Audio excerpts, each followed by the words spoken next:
Hello guys, shout out gali una sa mga establishment nga ging applyan ko no. Siguro mga 20 bilog sanda nga wa gid ako tabaton maskin text maskin tawag man lang. So, shout out pala dyan sa mga kumpanya na naghahanap ng mga good personality. Yung mga naghahanap po ng mga good quality person. Yung mga magagandang lalaki, mga magagandang babae lang ang kanilang hinahanap. Yun. Yung shout out sa inyo lahat dyan. Lalong-lalo na po sa mga kumpanya na yung hindi tumatanggap na mga fresh graduates. Lalo na kapag wala ka pong backer. Yan. Yun yung shout out sa inyo lahat dyan mga idol.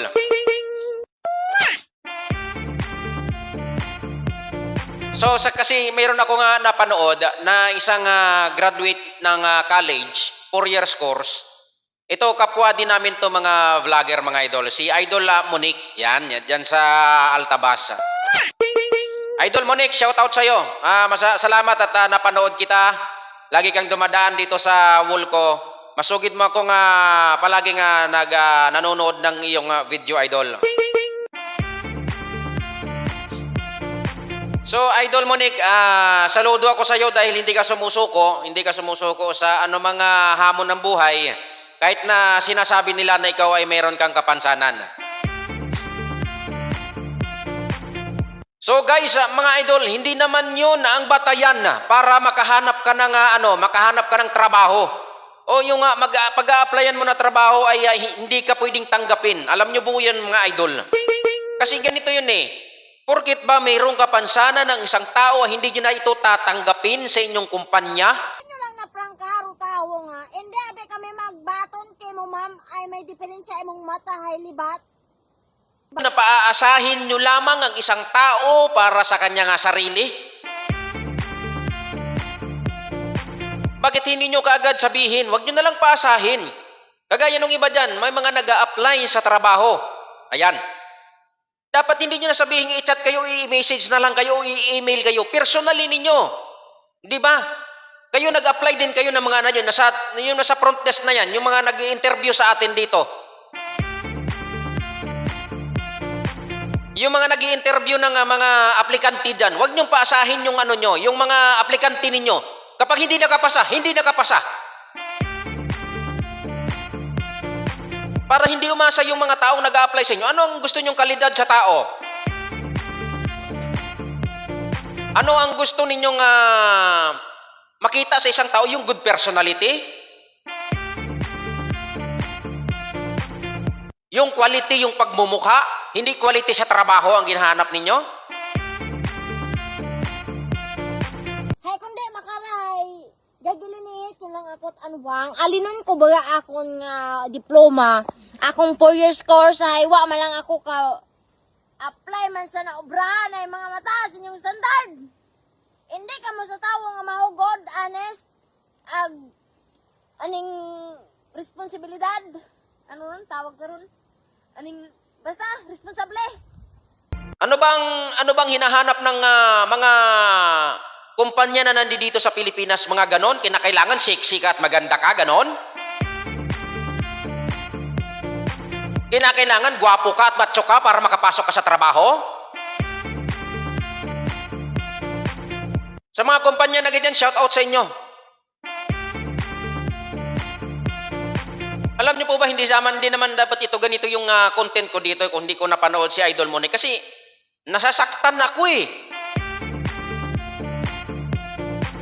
Nakakasakit ng damdamin itong ginawa ninyo sa kay Idol Monique. Sa 20 na in-applyan niya, hindi niya man lang minention kung ano yung mga kumpanya na in-applyan niya. Hindi man lang daw sa message.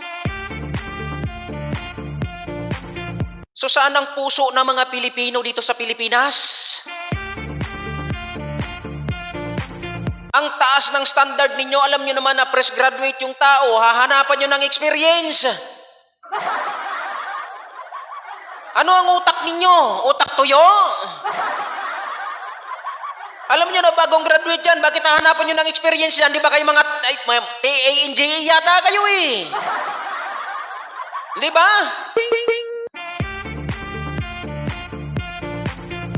Alam nyo, Kayo talaga, lalo na nga pag wala kang backer, hindi ka talaga papansinin sa isang kumpanya pag wala kang backer, sa totoo lang talaga. Alam niyo po, nakakasakit sa damdamin ng mga ganitong tao na yung nagsisikap para magkaroon din ng trabaho, yung matinong trabaho, hindi nyo binibigyan ng pagkakataon, mga idol. So nakakainis nakakainis talaga pakinggan. Kapwa natin Pilipino, ang pinapahirapan natin, mga idol. Ano yan? Yung kumpanya ninyo, ano yan dyan? Kailangan yung good personality. Ano ang kumpanya ninyo? Bakit kailangan dyan na maganda at gwapo? Ano yan? Ano ang naandyan sa inyong kumpanya na yan? Kailangan, hindi yata kumpanya yan eh. Hindi yata yan, gusto nyo yung trabaho. Sa ganyan lang pala na sa ganyan sitwasyon, mga idol. Ha? Ibig sabihin lamang, ang tinatanggap lamang ninyo yung mga good personality.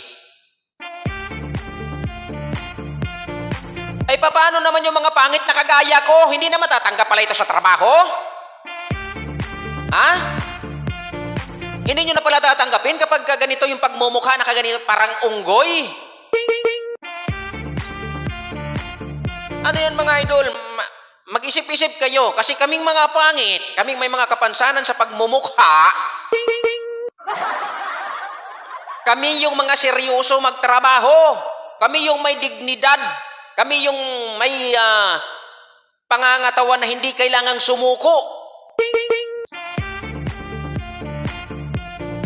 Kahit na kami walang backer o kami may mga kapansanan sa aming mga pangangatawan, gaya ni Idol Monique, itanggapin nyo naman.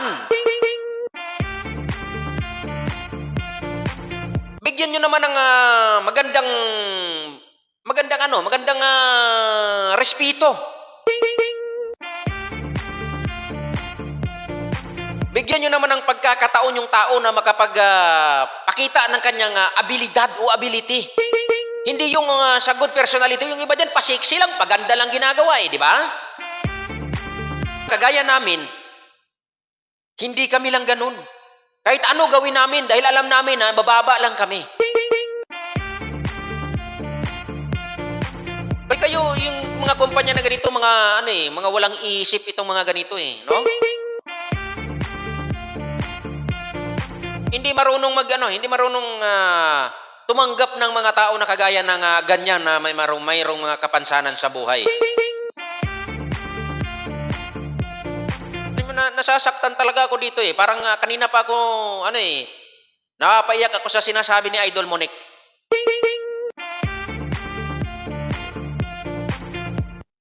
O, di ba? Oh.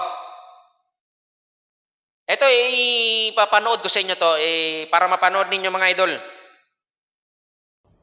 Hello guys, shout out gali una sa mga establishment nga ging applyan ko no. Siguro mga 20 bilog sanda nga wa gid ako tabaton maskin text maskin tawag man lang nga.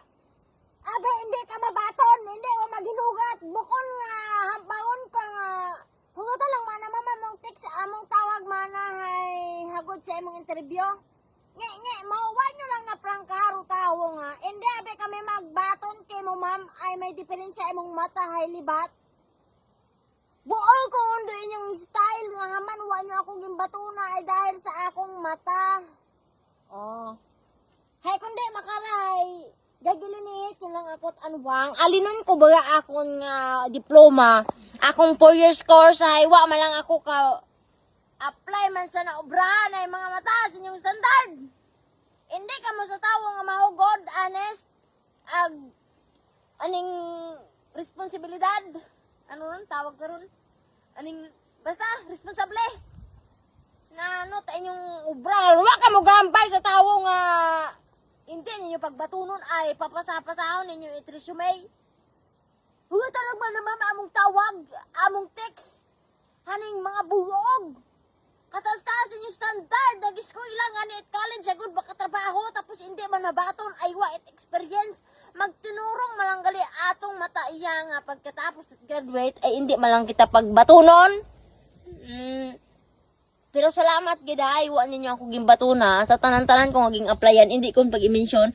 Siguro sobra 20 bilog. Sobra pinang bilog gid ang gimpasahan it resume, may face to face pa. Tapos hay na ano ba ako na interview ako ay wa ako baton ay wa man ako sayod kung haman. Siguro dahil pa sa akong matangaray, may diferensya bagay. Sa inyo, nakakaduga ba self-confidence nga akong ama to nga. Haman ay parehas man kita nga tawo. Haman parehas man kita nga gahinguha ay haman kailangan pa kita discrimination para mga baton sa naobran ay makaraya kalisod sa Pilipinas no. Makatrabaho ka malangani kung tago hindi ka manabi mapatay sa gutom may imong sweldo malang kuwang malang man baka man bugas ag suga tapos hindi ka man mabaton na ano matawa man nabi ka prang kada nga hindi unabe mag-asa hindi ka mabaton bukod pa waton tawo mga buog wa taga prang ka ay na ano man sandara hambang hiring tapos ay mana ma'am nakausoy dut amana kami ma'am pero hugata lang mana do tawag namon ay base mana makaramang katuong nyo. Pero hay abo gid nga galing nga salamat ay sa tanan nga mga establishment nga ging-applyan ko ay mga agencies ay wa ko swerte. Siguro bukon gid man it para kakon ay maging bukon man it sa ano. Siguro may way si Lord nga may mas maugan man nagimong monik nga paraan hagod hindi ikaw mabudlayan hindi mo pag isipon nga i-balance to imong pagdayaga nagimong pagtrabaho hay abo gid nga salamat sa mga establishment sa mga agencies nga wa gid anda ko pagbatuna ay hara si monik gagilinit lang it anuwang astig ta ipapang manughit it anuwang nakagraduate it at nga tuig sa kolehiyo. Thank you man Lord hay wa mo gipabayaan kung bukod gid man it para kimo hindi biskin alinon mo hindi kita para kimo pero hay God's will gid thank you Lord nga gimbutang mo ako sa mas maugan makarang mas maugan gid makarang sitwasyon tapos as in depression ako nga gatangis ako nga man hindi ako mabaton anong problema alin hay salamat gid ewan nyo akong gimbatuna. Hay kundi makaraya-ay akong kabuhi. Kaluyan ako't Ginoo, maskin hindi ako magtrabaho, hay hindi un ako mapatay sa gutom. Nakakataon man ako sa akong ginikanan. Pwede ko un masagod akong sarili, pwede un ako kasawa. Bug asawa. Babo gid galing nga salamat Lord. Ay maugan ang kabuhi makaraag. Wa ko na ako gaisip nga paalin ko i-balance pero mabudlay gid mata mag-content nga syempre ako ga video ako pag-edit ako pag-voice over pero hay madali lang kakon abaabo gid nga salamat sa inyong suporta. Salamat nga wa nyo ako pagbatuna haragon si Monique gagilinihit itamang